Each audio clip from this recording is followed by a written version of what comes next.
Oh, the apron. Okay, hello. Welcome to my kitchen. I thought I'd share my sourdough baking recipe. I have recently gotten into sourdough. Yes. I'm going to be sharing just the baking portion today. I'm not going to be getting into feeding the starter or making a starter or any of that. So I might do that in another video, but anyways, I hope you enjoy this video. Also, I did find my tripod on baking day, so some of the clips in this video might be a little wonky. Anyways, let's get to baking. Whoa! Oh my gosh. Okay, so I already washed my hands and everything. Wow, look at her. She is ready. Holy cow. You can kind of see here. Oh, she's gonna spill out. Like, oh my gosh. Ready to bake. Wow. You can also do the float test. If it floats on water, then it's also ready to bake. I know this is gonna pass the float test. I've done this so many times. She's ready. What we're gonna do is get our measuring. So I have my scale. Turn on. Okay. You're going to take 100 grams and put it in the bowl. So I'm just gonna. Also, always use a wooden spoon. 99, 100. Okay, perfect. All right, so 375 grams of filtered room temperature water, or it can be slightly warm. And you kind of have to do this like slow. Do this very slow.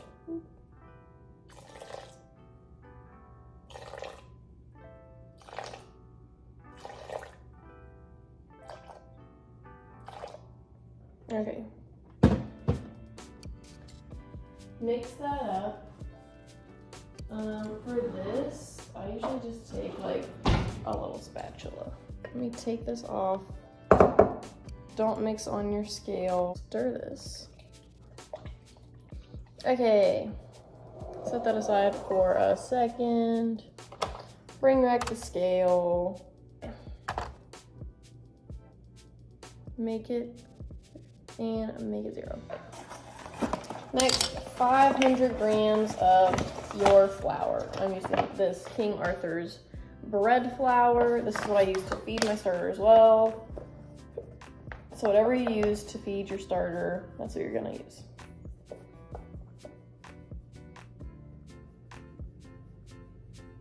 Oop, okay, there we go. We're going to put the flour in there. And we're gonna mix. Okay, before we finish mixing, we're going to add in 11 grams of salt. I just use the pink Himalayan sea salt. 11 grams. There we are. Mix that in.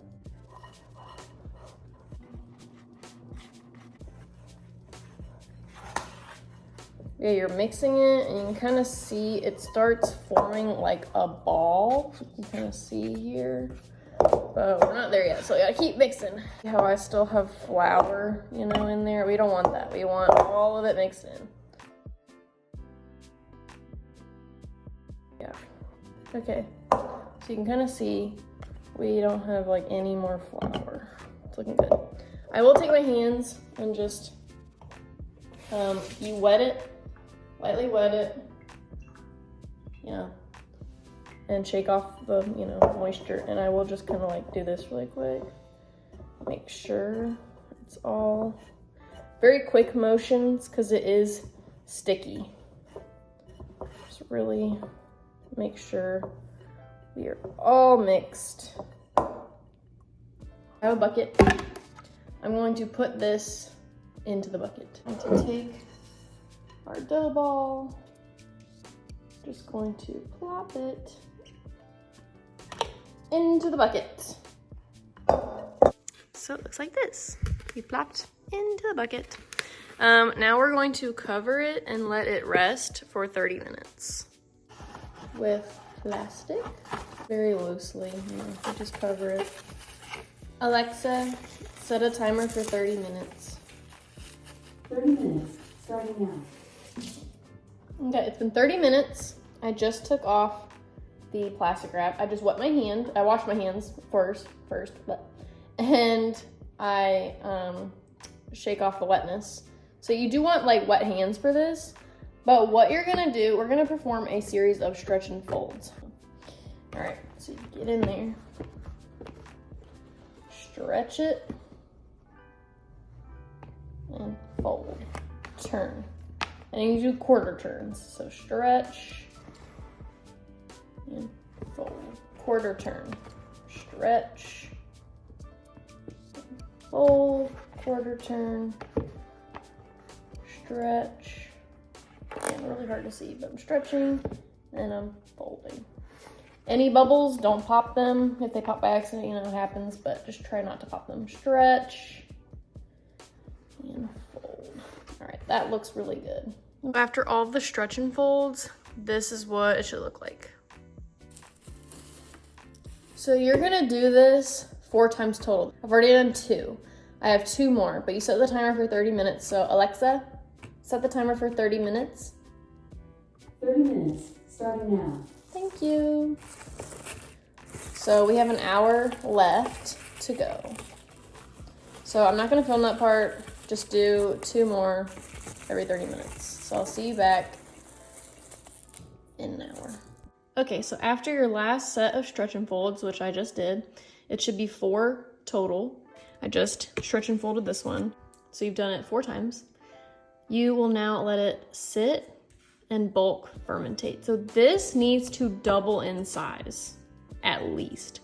It can even triple in size, but it has to bulk fermentate. That takes anywhere from like 6 to like 8 hours on average. It's 12:30 right now, so hopefully by like 8 p.m. like we'll be good to go with the next step. So we're just gonna let this sit. Same with my other one. I have my other one over here. On the bucket, I usually mark it. So yeah. Although right now it is still a ball, so I won't mark it yet. I just know that 12:30 is when I started it. It will like flatten, rise. It gets up to like here. This one, it's just gonna fill the entire bowl. So we're gonna let it bulk fermentate. We're gonna cover it. So put the plastic wrap back on and let it bulk fermentate. Checking in. It's 8:30. We're not quite there yet, but you can see we've gotten pretty dang close. She's bubbling. I think we're gonna see a lot of growth here shortly, but she's almost doubled in size, but not quite. It is now very late at night. It is midnight. I was playing Peek. These have definitely doubled in size. It's like tripled in size. So we're gonna do these now. We're gonna do this now. I'm gonna go wash my hands and get the cutting board. Okay, what you're gonna need is a cutting board or a surface. Some people do it on their counter, but you need a scraper, and I don't want to scrape my counter, so I use cutting board. You're gonna need your flour. I use the same one, or you can use rice flour. And then this is like a little sifter. You don't have to have this, but I take this, and you want to coat the cutting board. We are going to take our, oh, it smells so good, guys. Okay, we're gonna take this and we're going to scoop it out very gently. Very gently. We're scooping it out gently onto the board. Oh boy, this is a big loaf. Hopefully it doesn't come off the board. It's a very large loaf. All right, and there's some residue left over, that's totally fine. Now you're gonna take your scraper and you're going to scrape it. Try not to get any bubbles. Ooh, I'm trying not to pop this bubble. Ah, that's a big bubble. Oh my gosh. Okay. So what you're gonna do, we're gonna actually flatten it out first.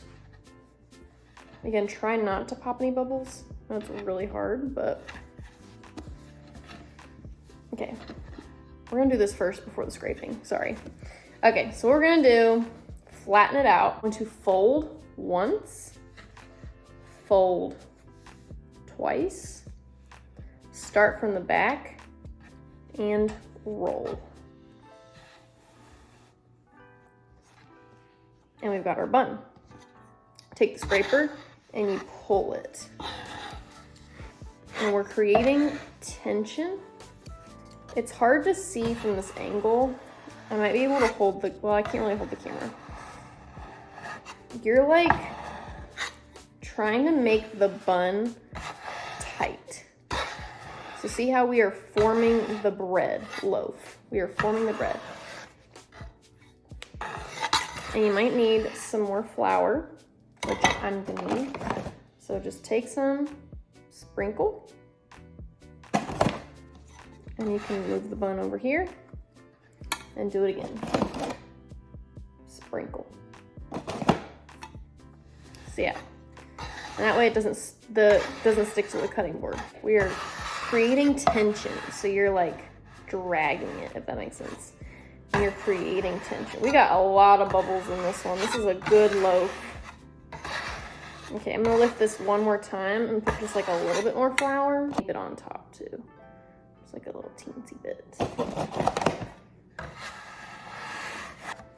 So, got this nice and wrapped. There we go. We have our bun. But we're gonna let this rest for 30 minutes. I'm gonna move it over and set my timer, but I'm gonna show you again. Flatten it out as best you can. It's kind of hard to do, but again, don't break anything and try not to pop the bubbles. I think I popped one, but you know. Okay, so fold, fold, roll. And there we go. Oh yeah, that's a much better looking bun. Now we're gonna create that tension again.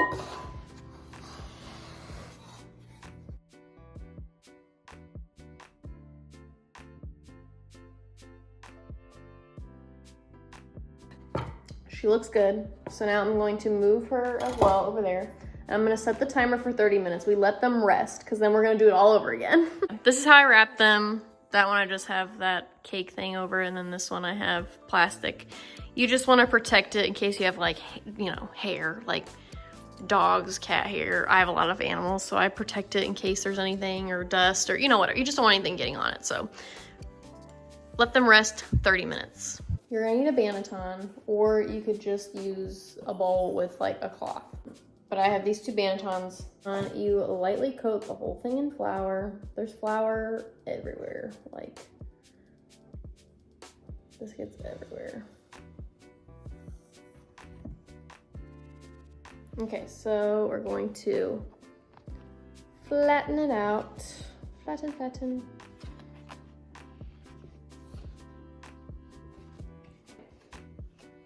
Middle flip, and then middle, and then roll it up, and roll. Gorge. Same thing. I'm gonna make it a bun. I'm gonna put a little bit of flour.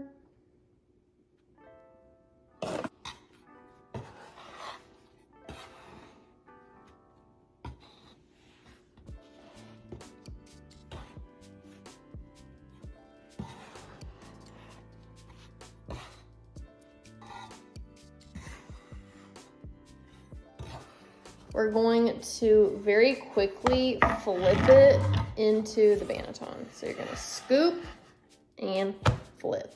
And there she is. And then we do one more here. Boom. So this is what it should look like when you flip it in. There she is. Here's both of them. Gorgeous. Now I'm going to cover them with plastic wrap and let them proof. I recommend proofing 24 to 48 hours. You can proof overnight though, but I find the best crumb and texture is 24 to 48 hours. I'm going to proof these close to 48 hours. So I will see you in like 2 days.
Ah, she's looking so good. Whee!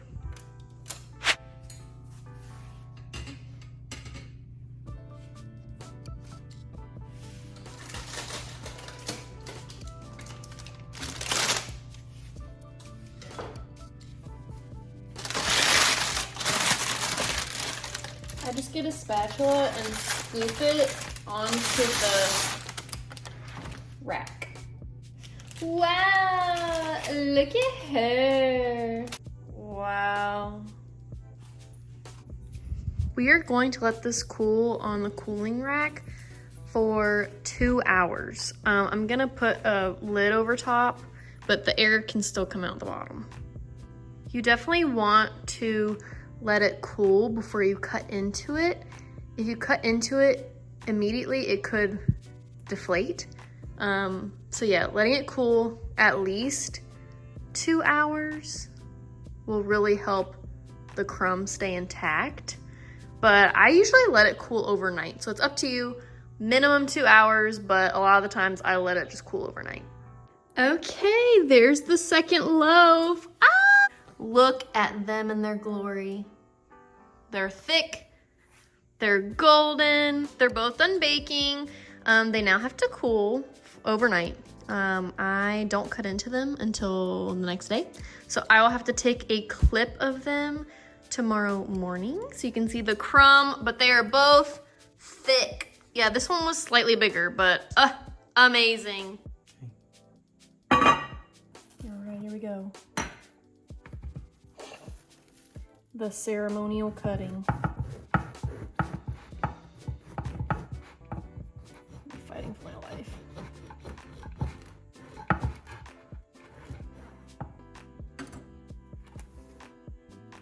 Oh yeah, there she is. Wow. It's a good one.